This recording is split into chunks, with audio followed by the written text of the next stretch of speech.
In the last episode, episode 2 of our series, we learned how autoimmunity is intricately tied to what happens in the gut.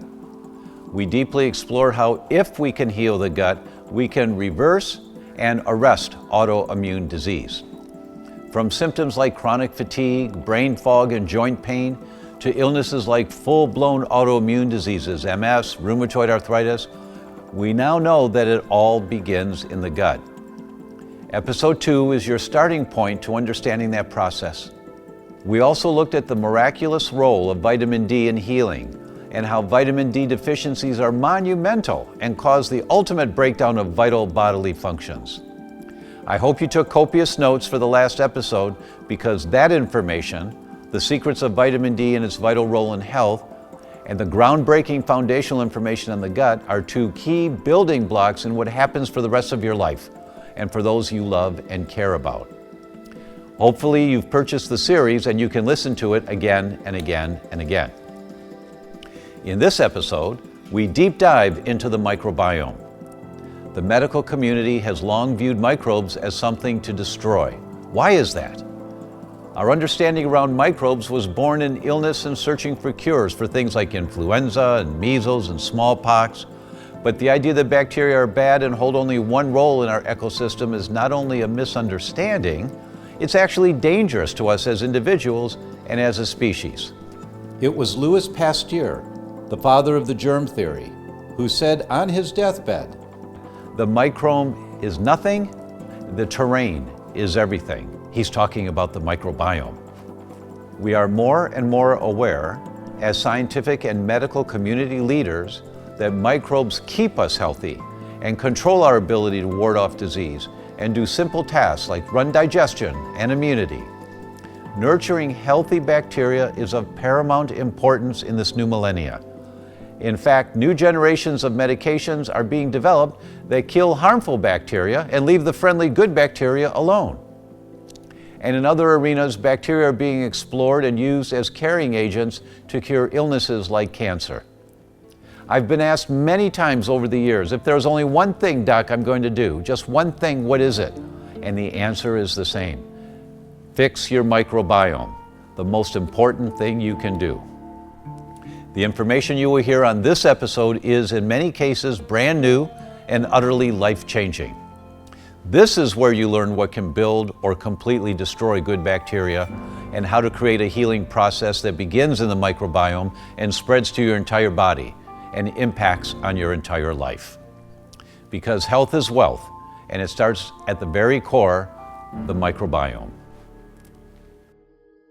I would probably say all my life I thought I was a really healthy person. Exercised, ate well, did all the right things. And then when I hit my 40s, my body literally started falling apart. I had shingles, I lost a tooth, and then I went into this serious fatigue where I just needed a nap every day at 3 o'clock, and I knew something was wrong. And I decided not to see a typical doctor, a regular MD, because I was worried that I would be prescribed some kind of pill or something. And so I was looking for the right doctor, a functional medicine doctor. And so I found one through a girlfriend, and when I saw him, he told me that I was gluten intolerant. And that explained everything that was going on with me, all the changes in my body. It was just tremendous pain, and I had a rash, and it affected the nerves. And so I was put on medication, antibiotics, and that took care of it. But what I was finding was that I was still weak. I was still tired. At 3 o'clock or 12 o'clock, sometime in the afternoon, I just wanted to go back to bed. So I wasn't able to function. I wasn't able to stay and take care of my family and do the things I needed to do for them. How'd that affect you? It was horrible. It was horrible. Because as a mother, when you have 3 young children, you want to take care of them. And I didn't know what was wrong. Then there was the mystery of what is wrong with me.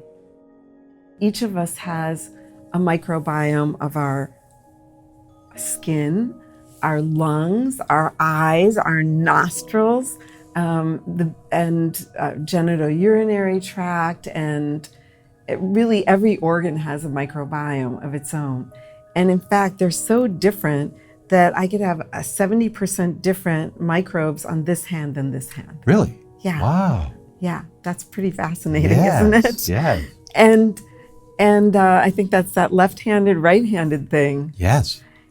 And we have somewhere between 2 and 6 pounds of microbes in our gut, and they really modulate our immune system. They are us. You know, we like to think of them as separate. There's fungi, there's bacteria, and there's viruses.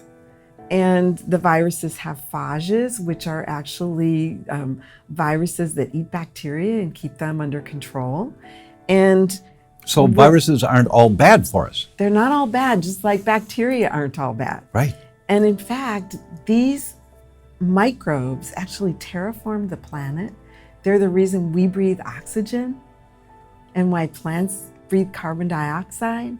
They are in every cell in our body. Many of the little organelles in our nuclei in every cell actually are bacterial symbiotes, the most important one being the mitochondria, which are our energy factories in every single cell that help us turn food into energy, so we have heat in our body. And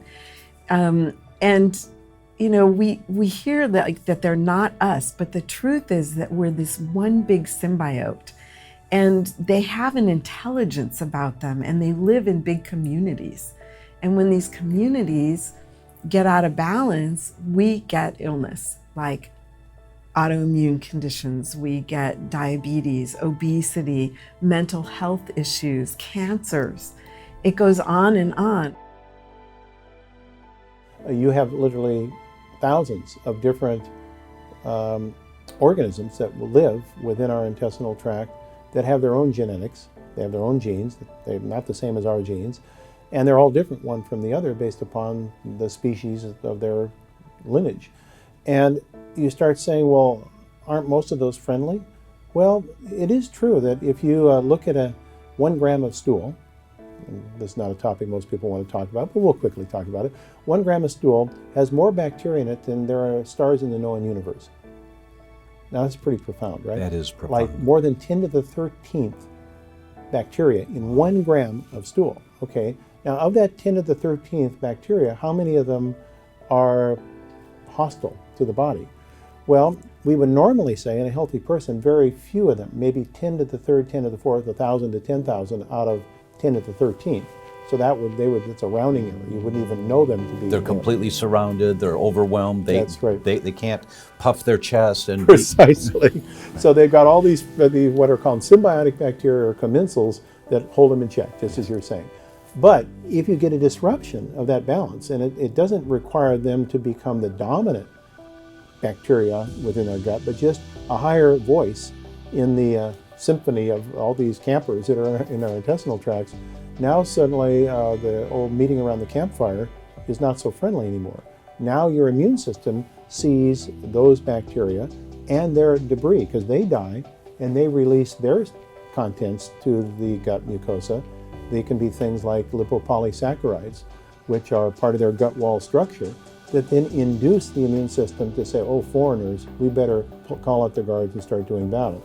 So your point about the gut and the microbiome as being a major contributor to how our immune system is working either well or in a state of hostility is a very, very important part of this whole emerging story. And that gives us another place that we can intervene, which is to do things that make the environment of the gut friendly.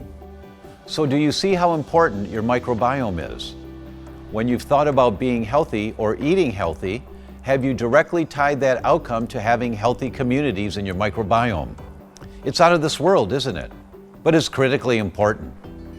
Many of us have a lot of damage to repair as we've blasted our microbiome through the antibiotics we've taken and the other harmful environmental triggers we've been exposed to.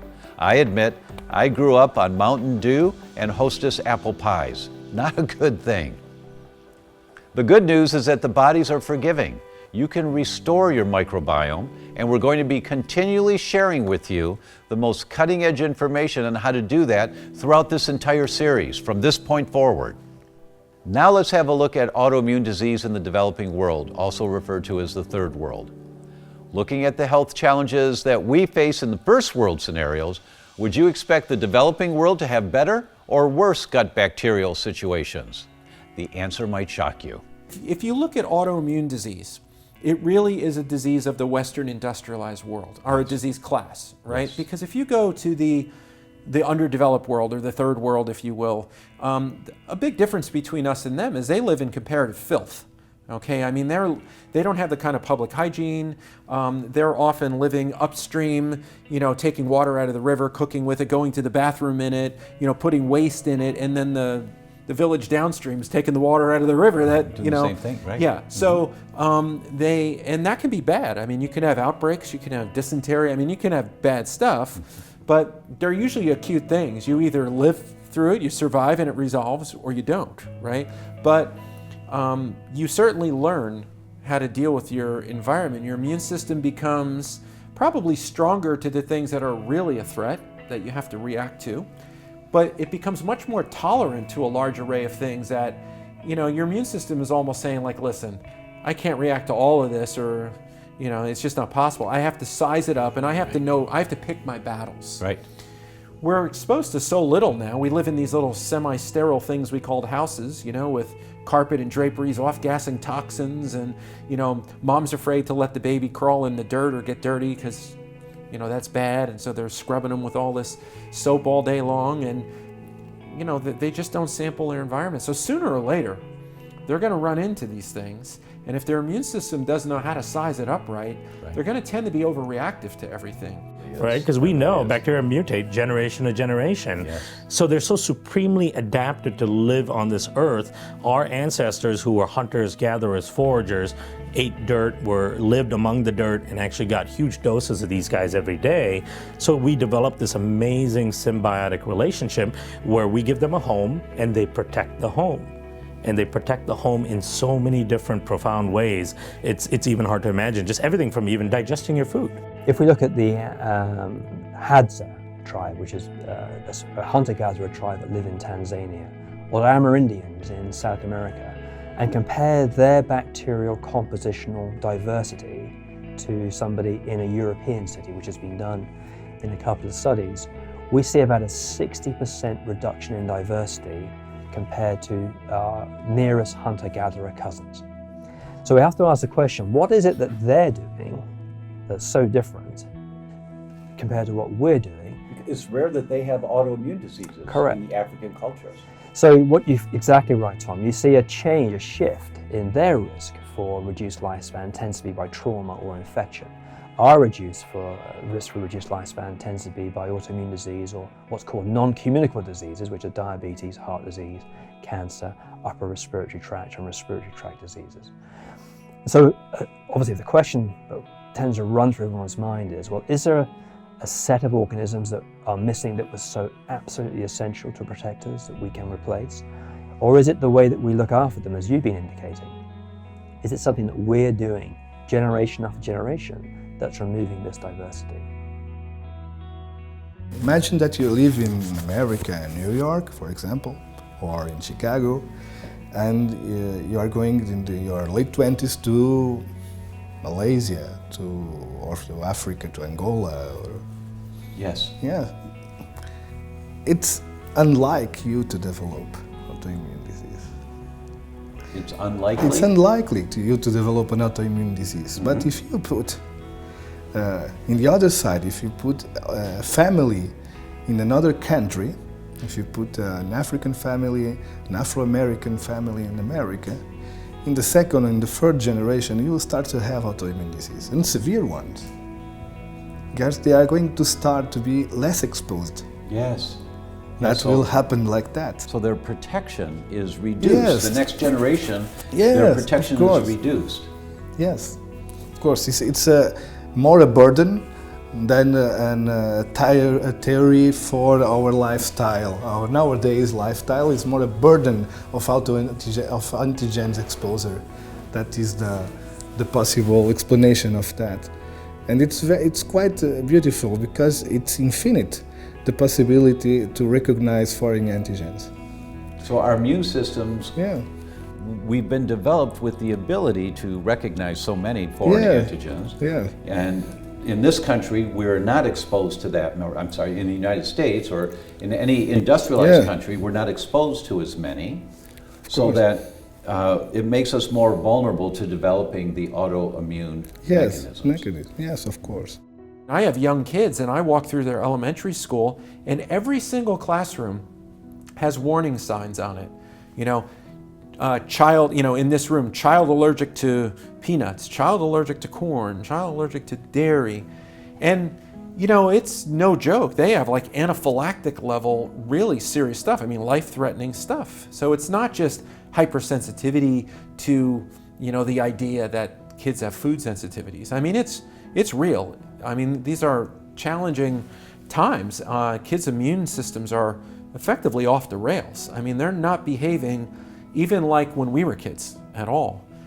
And there's a lot of very interesting data emerging in the medical literature, particularly in the immunology literature, looking at the difference in immune response between, let's say, kids who are living in an underdeveloped country versus kids that live in a Western developed industrialized country.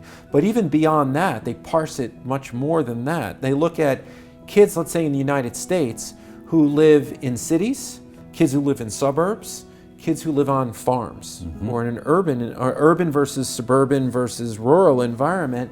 Their immune systems act very differently and they have much different prevalences of autoimmune diseases and diseases particularly that we would consider atopic, things like reactive airway, asthma, urticaria, all those dermatitis type of things, these very, very reactive things. And basically, kids who grow up on farms, particularly smaller farms where they come into contact with livestock, lots of different animals, particularly if they're drinking raw milk, they're eating a lot of things right locally off the farm, their immune systems are generally much more balanced, much more healthy.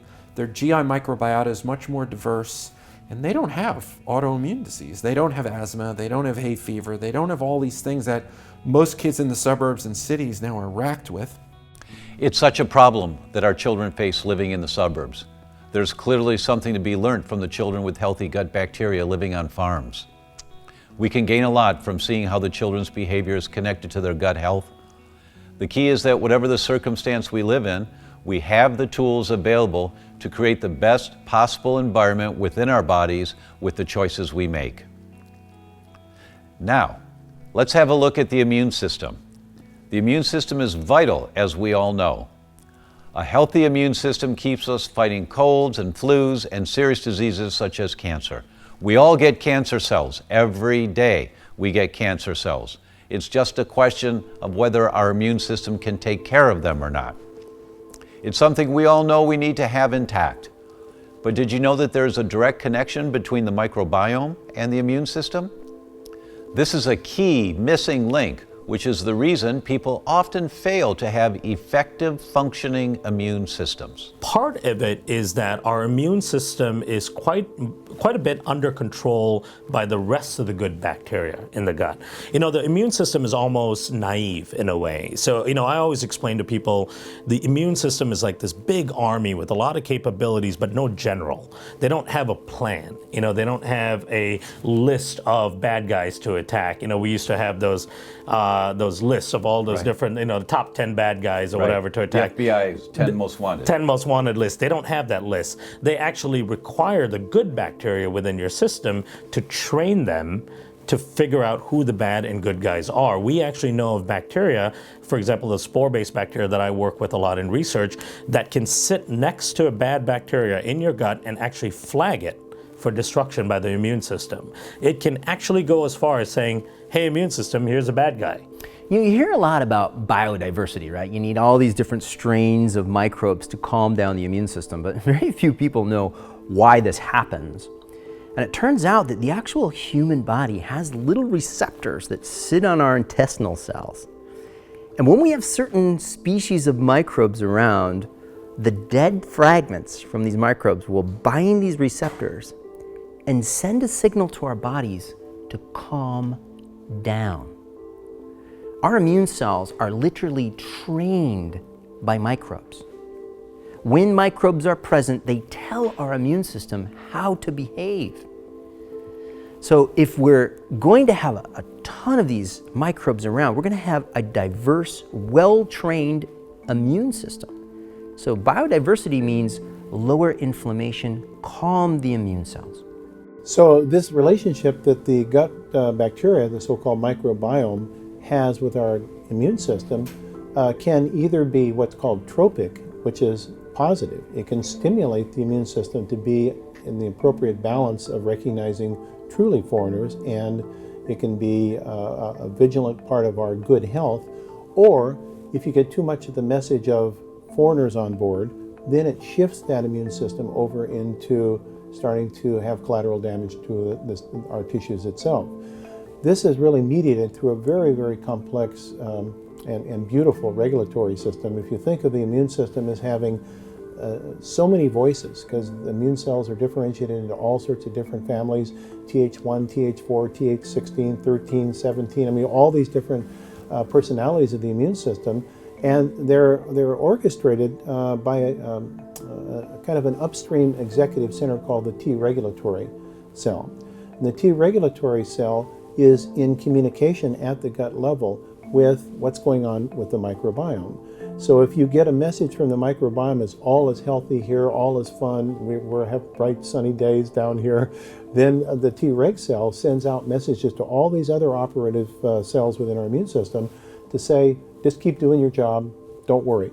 But if the Treg cell gets a message from the gut through these receptors that are triggering the messages ultimately to the immune system, then the Treg cell will send out a different set of messages that then shifts the balance into what we call the Th1 response. This has a whole different family of immune cells that are more out there. They're now hypervigilant, on guard, and they're likely to start having collateral damage to the tissue itself that we're made of. Did you know that the microbiome isn't something that you can glance over to see its history? In fact, this is something that goes back a long way further than that. It goes to time when you didn't know time existed. Perhaps all you knew was that you were upset that you'd be snatched from where you felt safe and comfortable. I'm talking about your birth. What we're doing is we are destroying, we're bombing our gut microbiome. We're losing diversity that can never be regained.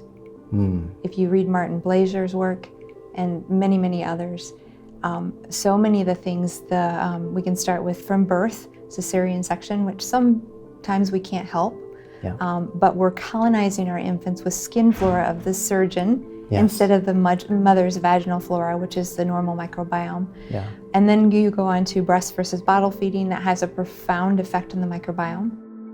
We are living in a world of bacteria. We are exposed to a lot of bacteria. However, our immune system during evolution developed a lot of mechanisms to stop the bad guys, the bad bacteria, and open the door for the good one.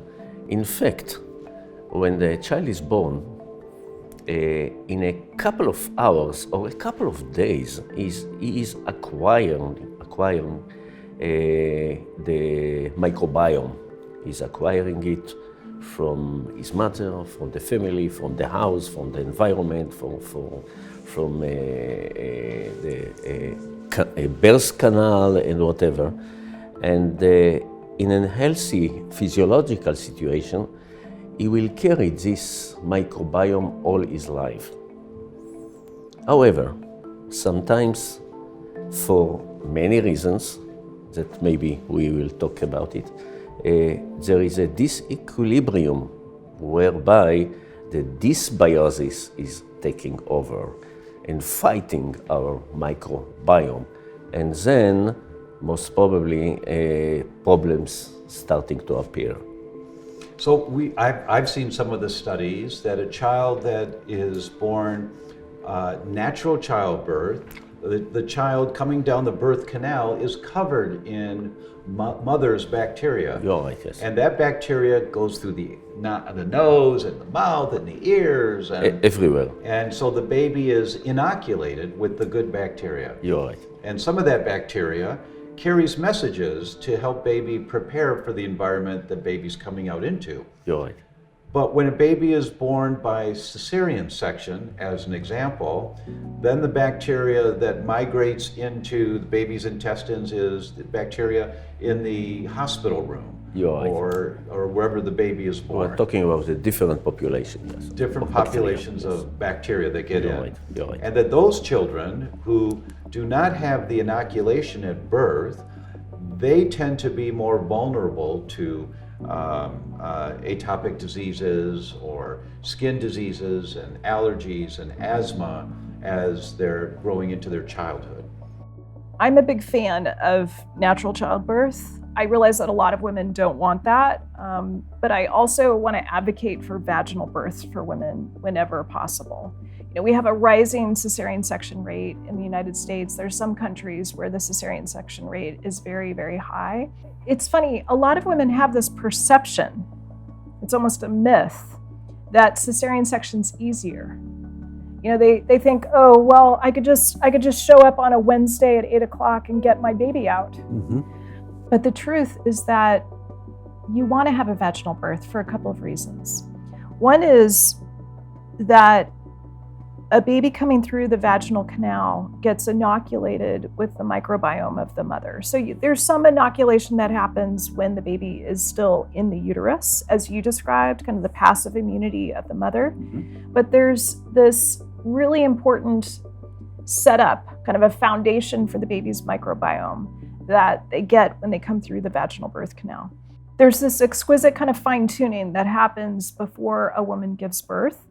And when you have a cesarean section, you know, basically you get scrubbed and you get, you're not able to completely remove all bacteria, but there's an attempt made to make it as sterile as possible when you have a cesarean section. And we know that it's not just a problem with the microbiome when you have a cesarean section compared to a vaginal birth. We know that cesarean section babies have a harder time breathing. They don't have the same sort of stress response. So when you go through the vaginal canal and you're kind of all squished down into your fetal position, there's this moment when you give birth through the vagina where everything is kind of squeezed out and your lungs expand and you take your first breath, and you don't get that when you go through a cesarean section, you know, an incision in the belly. So there's the microbiome effect. There's also this stress response that's good. It's, you know, the scientific term for this is hormesis. It's a good stressor for the baby. To me, one of the most important things you can do to kind of help with the microbiome is to breastfeed. I mean, it's really simple. Breastfeeding is crucially important for setting up the microbiome and for helping the baby just have this foundation for digestion that will serve that baby for the rest of its life. So there's, you know, I breastfed my kids for about a year each. That's what's recommended by the American Academy of Pediatrics. I think if you can go a little longer, that's better. It's amazing how it also impacts other issues like your body weight later, you know, your risk of obesity. You know, there's so many benefits to breastfeeding. I feel like we could talk for a few hours about that. But I think it's one of the things that you can put in extra effort. You know, and let me back up for a second. I think a lot of women have the best intention when they give birth. You know, they want natural childbirth, and they want to have a vaginal birth, and for whatever reason, they end up with a cesarean section. You know, our C-section rate, even if you're very committed to having a vaginal birth, is somewhere around 15 to 20%. Is a C-section absolutely necessary? Truthfully, these procedures are done as a matter of convenience at times. Again, they are mandatory. It's been estimated by the World Health Organization that about 10% of births in developed countries are complicated and would require a C-section. Our rate is triple that. Let's say a child is born by C-section, what can you do? And there's wonderful work from New York University by Dr. Maria Dominguez Bello. And she takes it right from the get-go that if a C-section is happening, and you know it's happened, that you should put a sponge, a 4x4 sponge, into the birth canal while mother is in the hospital, and take that out of the birth canal before the baby is born. It's covered with good bacteria from the birth canal. Then the baby's born by C-section. You use that sponge to cover its face, its nose and mouth in hopes of giving it the right bacteria. Now, there hasn't been a lot of study of that, but I wanted to discuss that because it is showing that researchers are really focused on the importance of this moment, birth, Yes. in terms of creating that microbiome.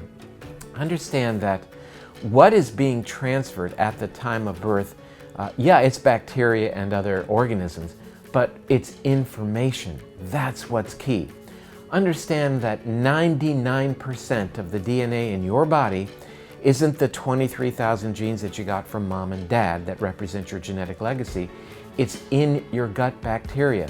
And we've ruined our microbiome with all the antibiotics we're giving right from the get-go.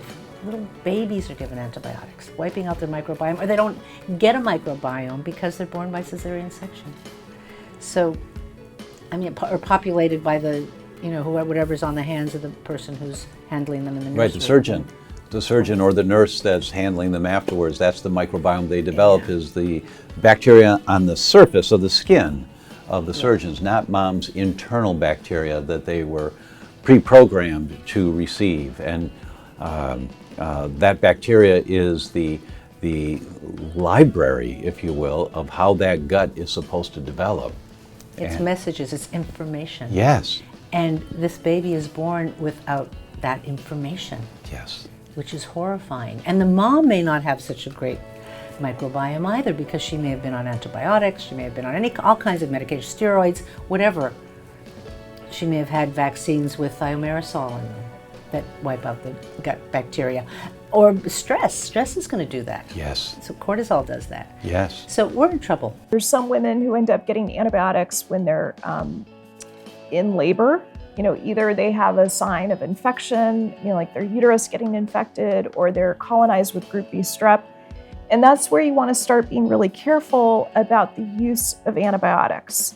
So you want to be careful, you know, at parturition, which is when you're in labor. You also want to be careful with your infant. Sometimes it's life-saving. They have pneumonia, they have to have antibiotics. But every time you give an antibiotic to a baby or to a child and an adult, you're affecting the diversity of their microbiome. Now, there's some situations where I think antibiotics are not needed, and that's a really important place to focus on.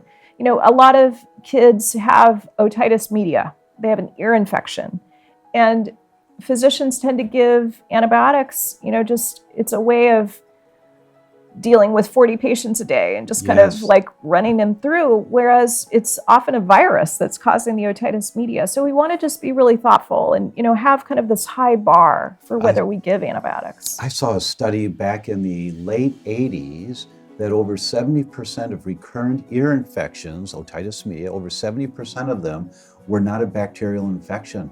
And they identified a fungus or a yeast there. And when you give antibiotics, it has no effect.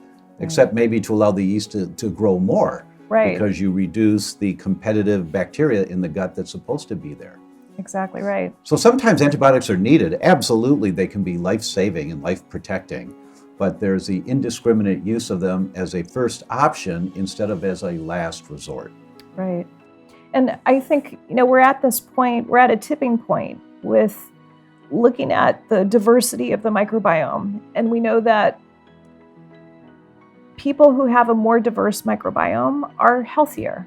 A lot of people have been to Nepal, to Asia, to Africa, a very well-traveled outdoor group. And they may have gotten an infection, had it treated with antibiotics or herbals, and the bug is gone, but the signature damage is still there. And that signature damage is leaky gut intestinal permeability, altered microbiome flora. And there's some sound bites that I use with my patients to catch their attention. There's more bacterial cells in your body than there are human cells. That shocks people. Half the DNA in your body is not yours. That's how complicated the microbiome is. Most of the serotonin in your body is not in your brain, it's in your gut. And so once we can kind of look at these mechanisms that are proven in medicine and apply them to the unique individual, what's their story, what's their pattern, what's their prediction of where they're heading and trying to change the course of that natural illness. We see it with rheumatoid arthritis. There's several bugs that have been identified as linked to rheumatoid arthritis, and the mechanism of the bug causing damage, allowing food particles to interact with the immune system in the blood. They then go to a unique environment where the immune system has never seen them, and it attacks them. One of the common autoimmune tests is rheumatoid factor, which is not just with rheumatoid arthritis, but with multiple autoimmune disease. What is the rheumatoid factor? It's what's called an IgM molecule. It's an autoantibody to something, and we're not really quite sure what it is. And it may be a reactive antibody to multiple things that have created a abnormal environment in the body, and the body's trying to respond to it. I think we're just in our infancy of understanding autoimmune disease. I hope you can see clearly the assaults that are on your important gut bacteria every day. I'm glad you've seen the clear and simple steps that you can implement to help stop the onslaught of toxins and triggers to your precious gut microbiome. Also, I'm glad you can see how you can take simple steps to rebuild the microbiome in your gut. Maybe you feel like you need some more information on how to do it.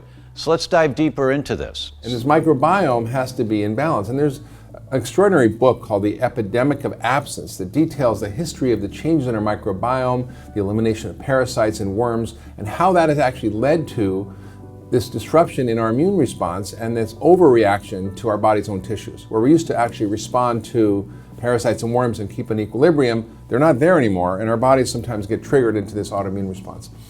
And I think that there's a lot of things that disrupt our gut microbiome, right? There's our increasing rate of C-sections, breastfeeding, changes in our food supply, low fiber, high sugar, GMO-made foods may alter our gut microbiome, the overuse of gut-busting drugs like antibiotics, anti-inflammatories, antacid drugs, hormones, steroids. All these drugs alter our gut microbiome in ways that lead to imbalances. So when you end up disturbing the gut microbiome, it can also lead to a leaky gut. It can also upregulate inflammation in the body. So dealing with an anti-inflammatory diet and a hypoallergenic diet and optimizing the gut flora through the functional medicine approach of the 5R program, which is to remove the bad things, replace the nutrients and enzymes that are needed in prebiotics, reinoculate with healthy bacteria, repair the gut lining with things like glutamine, zinc, fish oil, and so forth, and restore the body's equilibrium. These are all very straightforward processes we use with great success in autoimmune disease. Well, let me just tell you about one particular client who had an undiagnosed autoimmune condition, probably lupus. It was early. She was having a lot of numbness in her arm, both arms, but mostly on one side. She had slightly elevated Smith antibodies and ANA antibodies.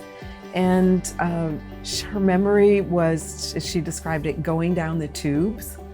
And she was under huge amounts of stress. And, you know, what we did was we changed her diet.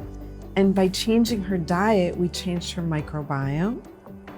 And by giving her more live foods, taking away foods that were inflammatory out of her diet. And it was really remarkable because within a couple of weeks,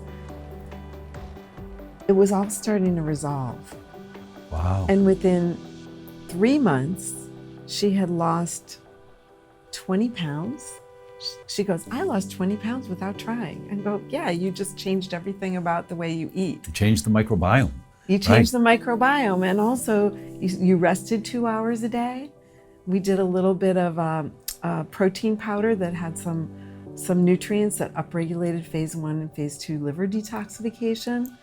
She was a yoga teacher, so she knew how to actually relax pretty well. And I said, you just need to stop 2 hours every day, because she was in a situation where she was completely overwhelmed. Remember I said it's that overreaction? Yes. And she was overwhelmed. And within 3 months, all of her autoimmune condition symptoms were 100% gone. Wow.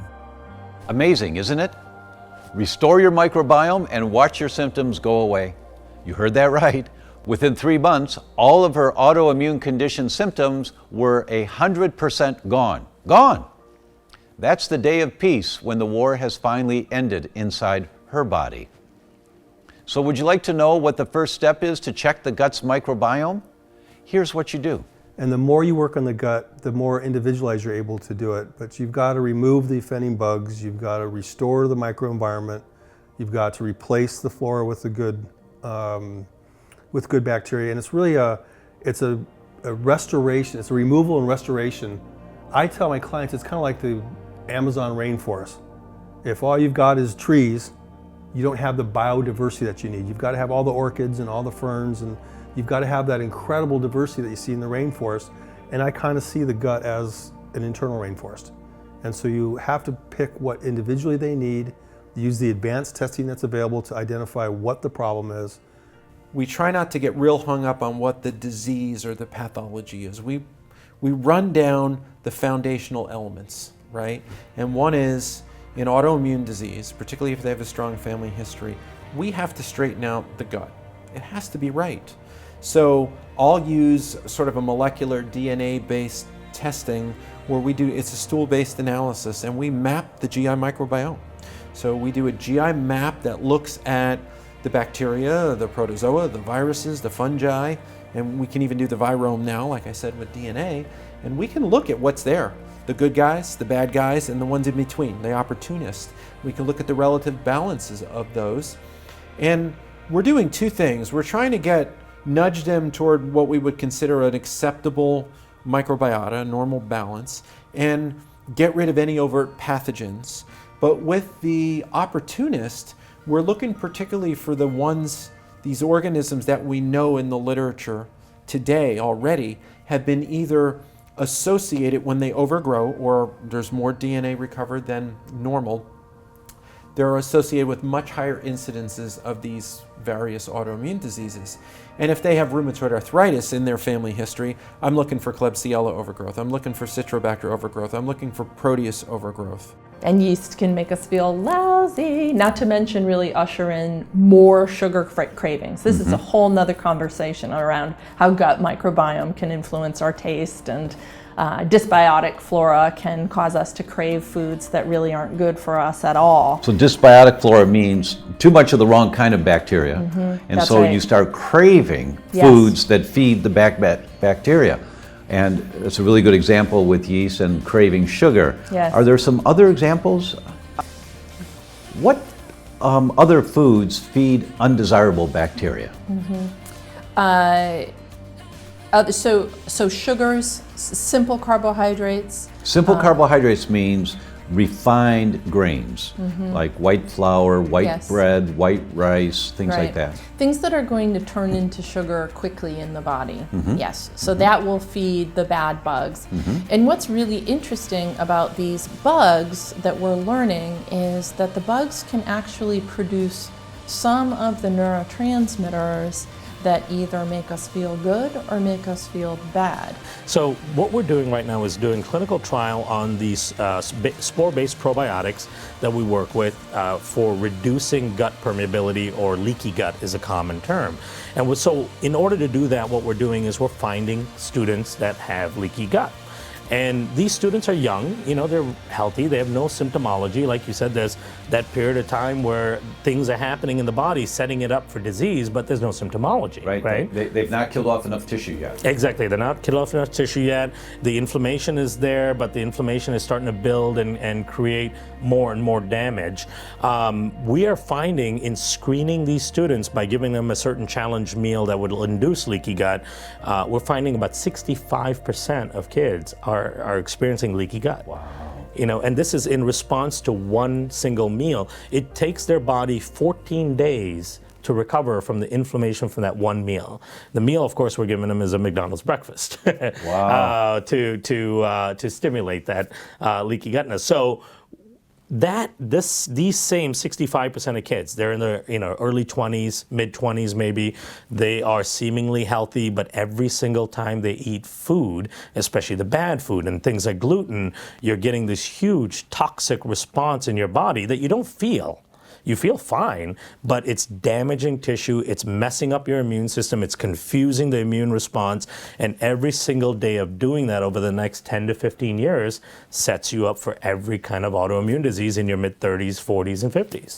So we have a stool sample sent in, and we will get measurements of the predominant microflora, so the main players that live there, and we can look and see who is in balance, who's out of balance. We can look and see whether or not some of those autoimmune trigger bugs are present.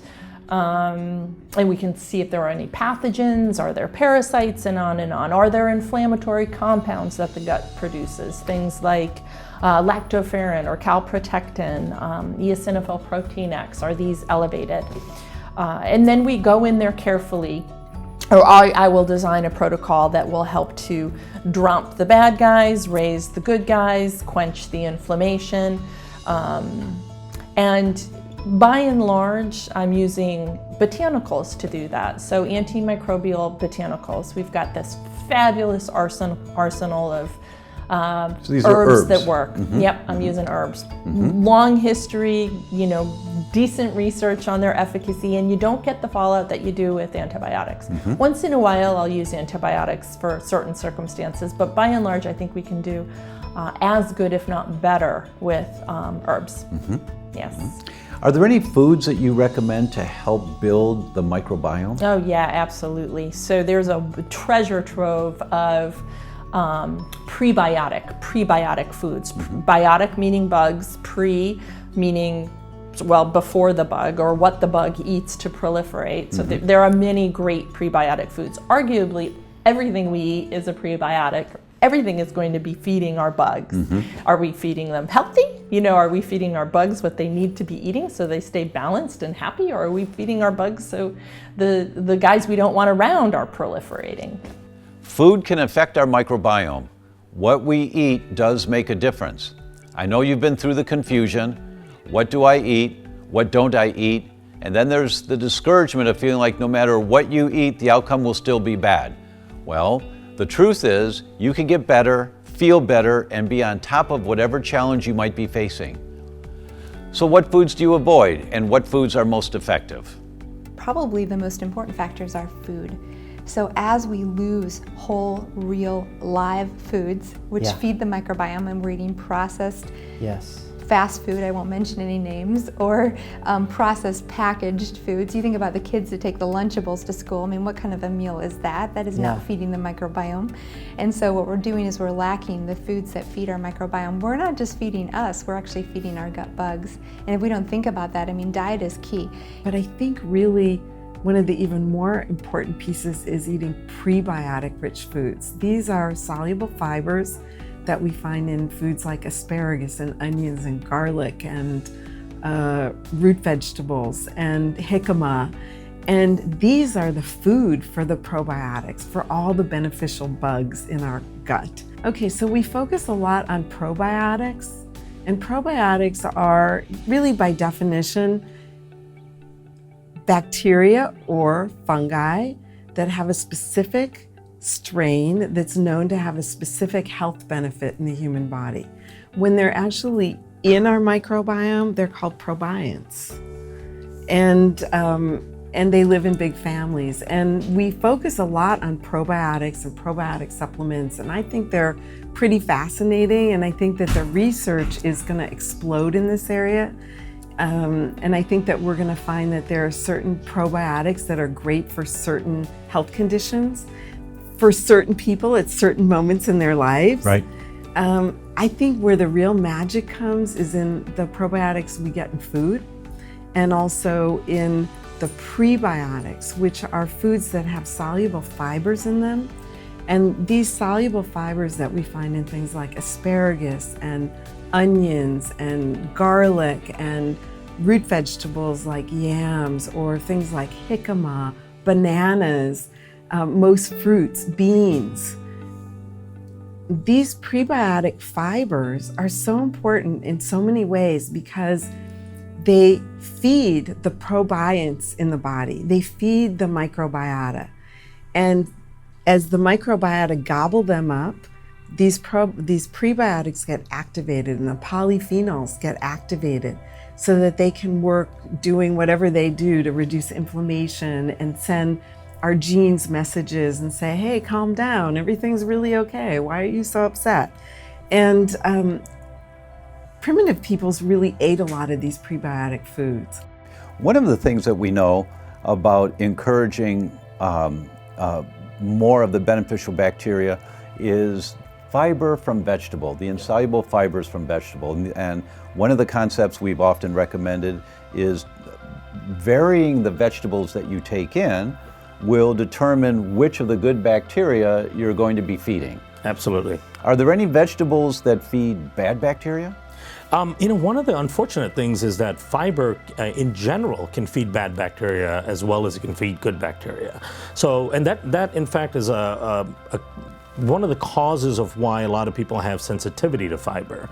A lot of people will eat certain vegetables and actually get a lot of gas and bloating and cramping, and that's because the unfavorable bacteria is actually converting that fiber into methane gas or hydrogen gas instead of the good things like short-chain fatty acids that really help the gut. So bad bacteria can ferment fiber as well, but in general, if you eat a diverse amount of fiber, 7-8 different versions of fiber from vegetable sources primarily rather than supplements, you'll actually allow for the regrowth of enough good bacteria that they can actually suppress the bad bacteria themselves. So diversity again is key. One of the lecturers, both you and I spoke at a show yesterday, but one of the lecturers, Dr. Ben Brown, talked about how our ancestors used to consume upwards of 1,000 different types of foods in an annual basis, right? And we now consume, 22 foods maybe, right? And so one thing I always recommend to people is it's really hard to get a diversity in your diet if you're going shopping at Whole Foods or Jewel or one of your regular grocery stores. So what I tell them is, go to an ethnic grocery store. Go to an Asian market, go to an Indian or Pakistani or Lebanese market. You'll find roots and tubers and vegetables there that you won't find at your regular grocery store. And you don't have to eat a lot of it. You just have to eat a small amount of it, every other day, just to get the diversity. What are there certain families of vegetables that seem to be of better or higher impact to the probiotics than others? Yeah, actually, that's a really good question to ask because for the most part, resistant starches and resistant fibers tend to be better. So roots and tubers, like you mentioned, roots and tubers tend to have a higher degree of more resistant polysaccharides, and then polysaccharides is basically just long chains of carbohydrates. Some of them are more resistant to break down in the small intestines and get to the large intestine because that's where you really want it to get to. That's where all your fermentation is happening. That's where all the good bacteria are trying to feed off of the fiber and produce things like short-chain fatty acids, which lowers inflammation, seals up the gut, does all these wonderful things for you. So you want to use undercooked and long-chain polysaccharides. So things like sweet potato, for example, is much better than a regular potato. Sweet potato tends to have more resistant starches in it, and celery tends to be very hard to digest in the upper bowel. The types of cellulose and all that it has really is fermented well in the lower bowel. But in general, roots and tubers like maca root, those things, anything that's a root or tuber tends to have better carbohydrates in it than your simple fruits and vegetables. Let's talk about how we might encourage a development of a more beneficial anti-inflammatory microbiome. You are renowned for one of your recommendations that you consistently talk about year after year to our healthcare practitioners in your lectures, and that one inclusion is about apples. Can you tell us about apples? Sure. Apples are pretty much known to everybody as a healthy food, being 1 apple a day keeps the doctor away.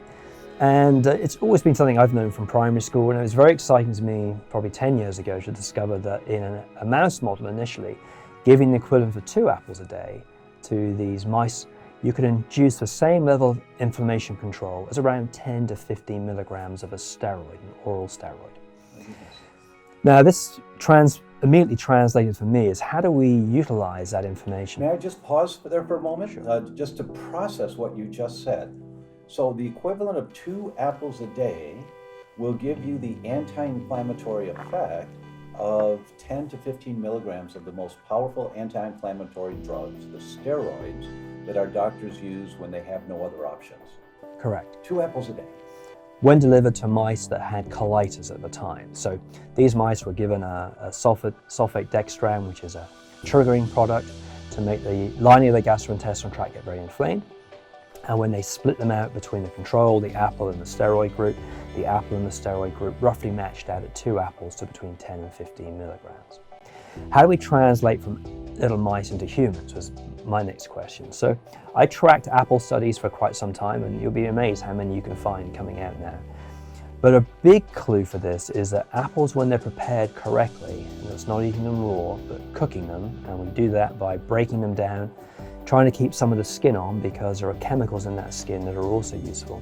We soften it off. In England we call it stewed apples, and in America you call it apple sauce. But it's not the apple sauce that you buy at the supermarket. You cook and break down the apples until the surface of the apple begins to become viscous and shiny. And that's a product called pectin. And pectin mimics the lining of our gastrointestinal tract's production of normal mucopolysaccharides, which is a healthy fluid that we cover our cells with so we don't get direct contact. So when you eat apples that have been pre-digested for you by being cooked down, then we add some cinnamon, because cinnamon has a powerful anti-inflammatory component, and we add a few raisins so it's not too bitter, because we use cooking apples. And you eat that, roughly 2 apples a day. People with inflammatory bowel conditions or difficulty in maintaining inflammation control, if they can tolerate that, some people find they have to start much more slowly, you will reduce not only local, but systemic inflammation as well. What might be some of the reactions that a person might have that would encourage them to take it a little slower than 2 apples? Because apples are a carbohydrate, they have some sugars in there, some people may find that they get a bit windy. They feel a bit bloated, or they feel a bit like they want to burp because they're having it too fast. So normally what we do is suggest that they take some natural yogurt that's non-sweetened or non-flavored yogurt, preferably of an organic origin, and they take a little bit of that with it, and also perhaps a probiotic that's been recommended to them. And a probiotic is a capsule or a powder that contains organisms deemed to be helpful to human health. And there are different types. I mean, it's another whole discussion, but there are lots of different types. And you might just want to start off with 3 or 4 teaspoons on day 1, and then day 2, double it, and day 3, double it, and just see how quickly you can get to a position where you're comfortable. And it takes about 10 to 21 days. The average study is 28 days to change the population of bacteria inside your gastrointestinal tract that favor an anti-inflammatory response that impacts locally and then transfers that information throughout the rest of the body. I learned from my great-grandmother that you don't find the answer to health in the bottom of a pill bottle. I think that's true with supplements too. Yes. I mean, sometimes supplements can make a big change. You know, it can be a small hinge that swings a big door. But for the most part, your food is so much more important. And I think a food-first philosophy here is crucial. And we know that they're good for you. I mean, even if we looked at my fridge, I've got about 20 different probiotic foods in there, and I've got about 10 different types of sauerkraut. I love miso, I love tempeh. You know, there's many different fermented foods that are delicious. And it's not as simple as just jacking yourself up on probiotics. No. It doesn't stick when it comes to shifting the microbiome. And really the goal here is to have diversity of the microbiome. Yes. So you're gonna have more diversity from eating fermented vegetables and fermented foods than you are from taking a probiotic. It just doesn't stick. It doesn't have the stick factor that we wish it did. Eating things like resistant starch, having probiotic foods, I think those are a much better strategy. What we're looking for, what most of the studies have shown with regards to gut health, is you want to have a great diversity of bacteria within your gut, right? So the more diverse your gut is, the more functions it performs, the stronger your immune system is. And with that, the idea of overloading your gut with the same 3 or 4 strains every single day, if what you're trying to do is reseed the gut with those strains, what you're doing is just kind of overloading those same strains. You're not improving the diversity much. And at the end of the day, every study that's come out of the Human Microbiome Project, and people might not be familiar with that, but that's a huge NIH study that was launched in 2007. The US government spent about $160 million in studying the gut itself and the bacteria within the gut. And so a lot of information has come out about the gut with regards to that. But what we learned from all of that work is that the diversity within the microbiome is so important. And the word microbiome, maybe you don't know what that is, but microbiome is the description of the entire population of bacteria and all the genetic elements within the host itself. And typically we're talking about the digestive tract, but you've got a microbiome on your skin, your eyes, virtually every part of your body. But again, the diversity is really what we want to go for. So we need something that is able to go in there and improve the diversity of the gut rather than just trying to reseed the gut with the same 2-3 strains every day. So there's another part in relationship to the food. Even when you're eating good food, if it's not digested, well, some of it may move through because of opening or leakiness. The rest of it is going to go downstream, and it's going to feed the bacteria downstream. Yes. Right? They're not supposed to be seeing, whole vegetables and whole, big portions clumps of roast meat. beef. Exactly. So they get that, and so we see that the bacteria that are going to use that as feed begin to grow and overgrow. Right. This has several implications, the biggest one of which we still are investigating to understand the how, but there is a low-grade inflammation that is driven through that process of the imbalance of this term gut microbiome, this word that you and I heard about it 15 years ago when it was first established, but now it's all over. The White House is talking about it, as of yesterday. So the microbiome is altered and it creates this inflammatory process. And remember that I said, not only do we see a genetic predisposition and an environmental exposure and impermeability, but also this inflammatory process. The foods that we eat and the things that we're exposed to are creating a low grade, sometimes a high grade, inflammation that makes those fires burn, and the immune system drives off of that fire. So with that, I remember back in the early 70s, we were chewing brown rice 30 times. You remember that? Mm-hmm. In the macrobiotic world, they would talk about that. And if you ever try chewing brown rice 30 times, just count it. 1. It gets old. It gets old, and it gets sweet. It gets really sweet. And that was startling to me to realize. And I did that once, and that was enough. I didn't never do that again. But it was a good experiment. But it demonstrates that when you chew, the juices in your mouth, the salivas in your mouth help to break down the food, get it started, and they carry signals that go down to say, okay, make some acid down here. And if you're able to make the acid, then you start to break it down even smaller, so by the time it comes out of the stomach, it's ready, almost ready to be absorbed. Right. You need a little bit more enzyme, but it's ready. Right.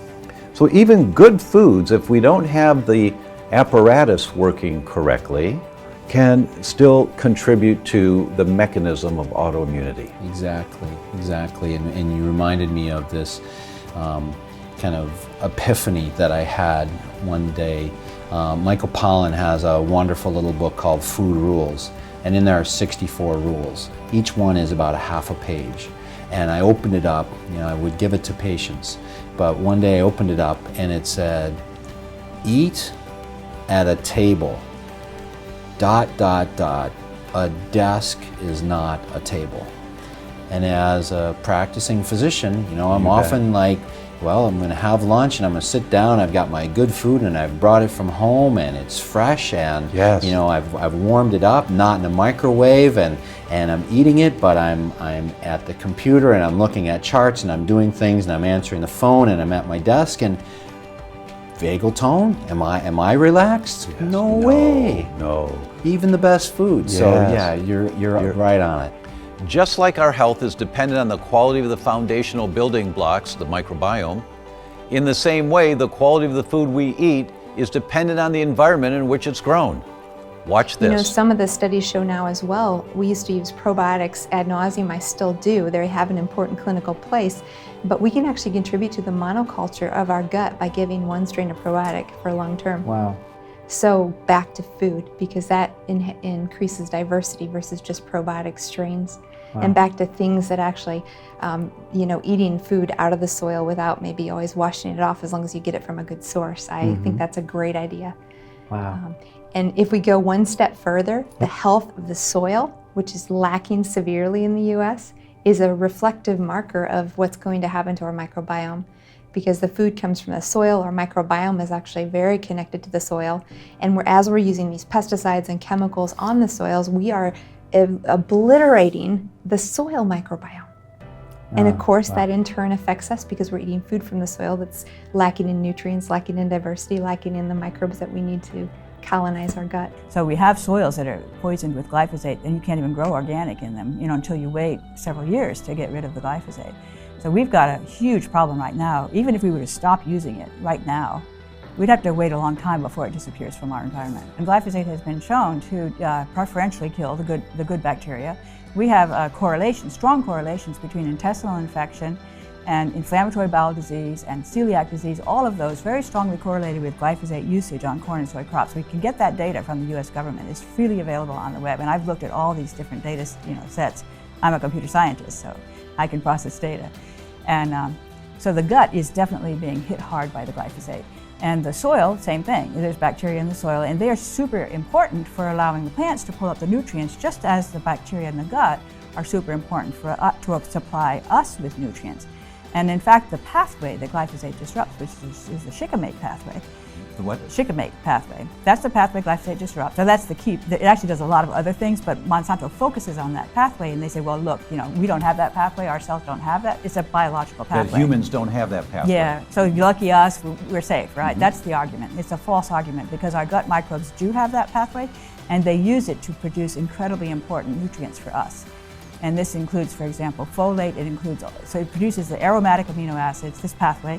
And so if the microbes can't produce those aromatic amino acids, we can't get them because our cells can't make those amino acids. So we know that the good bacteria in our gut have a strong influence on producing enough of the B vitamin called folate, yes, or folic acid, as most people have heard it in the past. Yes. And that glyphosate, perhaps the other inert ingredients in there, but specifically glyphosate, will interfere with our gut's ability to produce enough folate. That's right.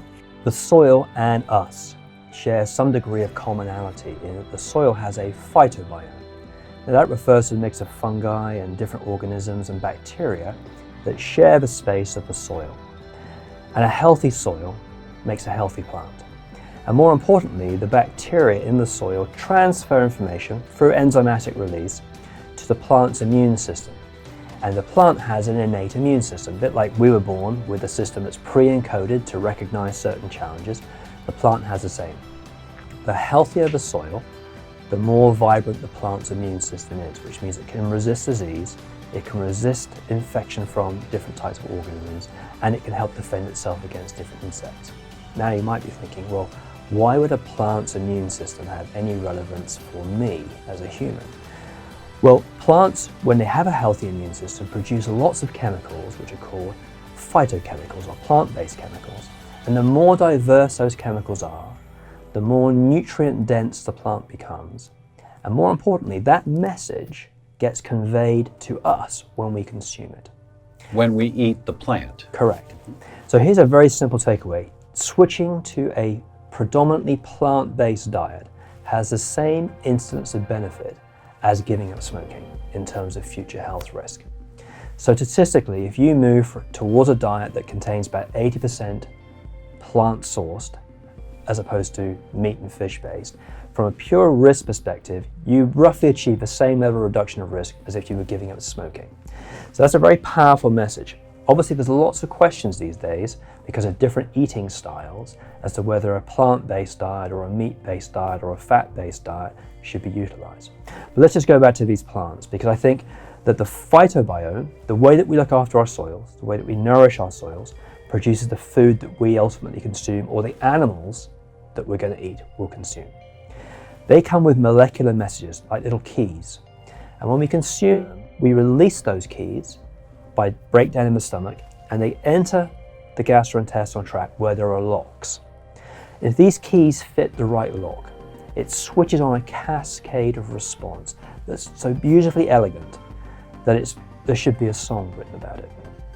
In simple terms, certain types of vegetables contain something called aryl hydrocarbon ligands.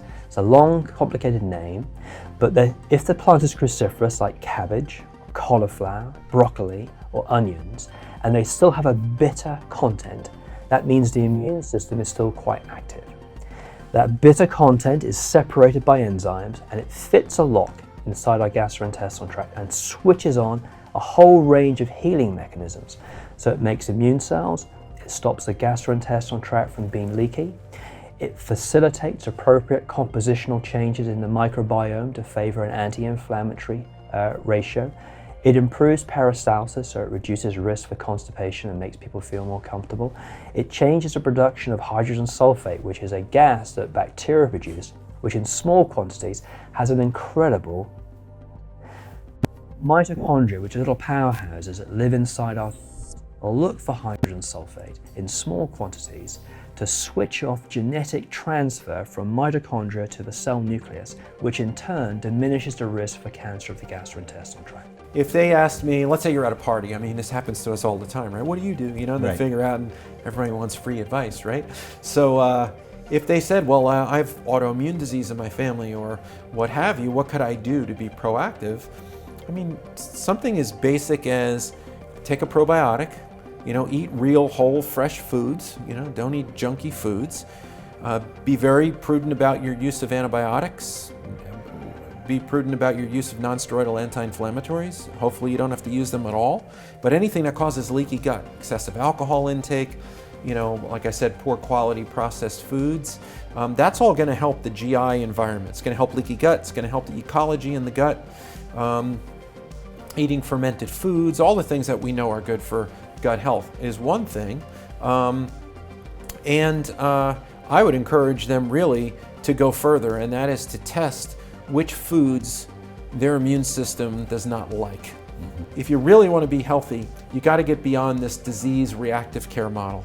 Because our healthcare system is not a healthcare system, it's a disease reactive system, right? So if you really want a healthcare system, you got to find providers like yourself, like myself, and many others now that can be your coach, basically, to kind of help you through this. So be proactive, find out what is unique to you as an individual, and work with someone that can help modify, you know, your behaviors, essentially. This is lifestyle medicine. That's the key to fixing all this chronic disease epidemic. It's not the next magic pill. It's not the next drug. I mean, I'm glad that there's a lot of medications out there. I wouldn't want to live in a world where they weren't available as an option if you're at that point. But this whole fantasy land that we're going to just come up with these magic drugs that are going to cure all these chronic diseases, it's a function of how we're living and our environment, and we have to deal with it there, as inconvenient as it may be for many people and for many commercial interests. It's the only way we're going to turn this around. I kind of closed off and was my own island. It definitely affected my marriage and my time with my children, and made me sad. Made my oldest son would ask me every day that he saw me if I was dying, because I looked at people around me and I didn't see other celiacs struggling to the point that they had, you know, ulcers in their intestines, and I've had 9 surgeries total from celiac. Did you want to give up? Yes, I did. I wanted to die a lot.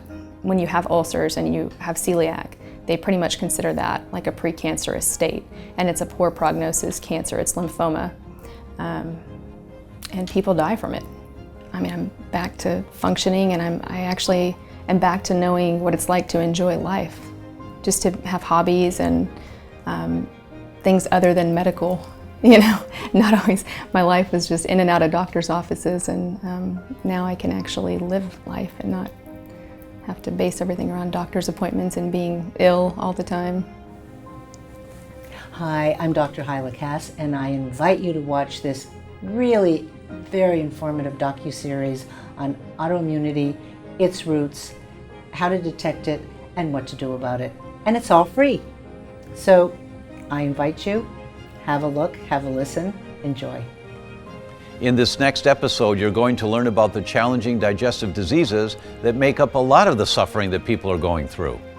You're going to witness the amazing transformations of people sharing their heartbreaking stories that came to an amazing turnaround. These patients suffered from and reversed colitis, type 2 diabetes, and gluten sensitivity with or without celiac disease. You'll also learn the connection of autoimmune disease with gluten sensitivity. You'll see the ways to test and see if your digestive system is healthy or not. You'll also find out the steps for treating the digestive diseases, as well as coming to understand that hydrochloric acid, it's made in your stomach, is essential for good digestion. Finally, you'll find the answers to questions we all want the answers to, which is what to eat for a healthy gut.